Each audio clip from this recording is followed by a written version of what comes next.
Inaalam na ng Overseas Workers Welfare Administration kung paano na napagpalipat ng napadala sa magkaibang pamilya ang 12 OFW mula Saudi. Nakatakda naman maibalik sa mga tamang pamilya mga bangkay ngayong araw. May news to go si Von Aquino. Dobling pighati ang nadarama ng mga kaanak ng 2 namatay na OFW sa Saudi Arabia. Nawala na nga sila ng mahal sa buhay, mali pang naiuwi nilang bangkay mula airport. Laking gulat ni Cheryl Almario pagdating sa punerarya sa Mariveles, Bataan nang tumambad sa kanya ang bangkay ng ibang lalaki. Pag-open pa lang po nung sa may headya po, nakita ko na po na hindi po yun yung asawa ko kasi malapad po yung mukha niya. Meron po siyang tato dito sa may finger niya. Hinanap po namin, walang tato. Then, isa pang namin, napakahaba niya.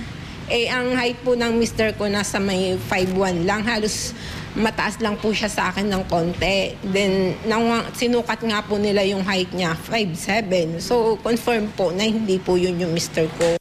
Nang magpalitan ng mga litrato sa email, nakumpirmang ang labi ni Jerry Almario ang napunta sa ibang pamilya sa Iloilo, habang ang labi ni Apolonio Bisnar ang naiuwi ni Cheryl sa Bataan.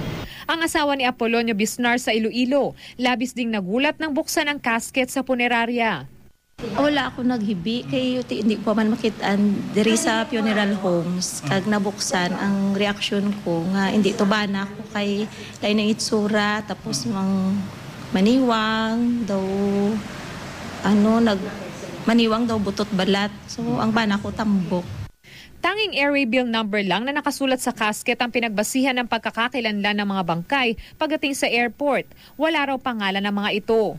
Yung employer, importante yon para makausap ng ating welfare officer yung employer at paano nangyari yung nasil yung casket na iba yung nadeklarang mga pangalan.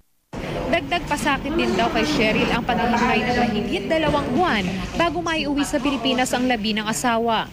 February 19 nang pumanaw ang kanyang mister dahil sa asthma attack na nauwi sa cardiac arrest. Pero April 30 na naiuwi sa Pilipinas ang bangkay.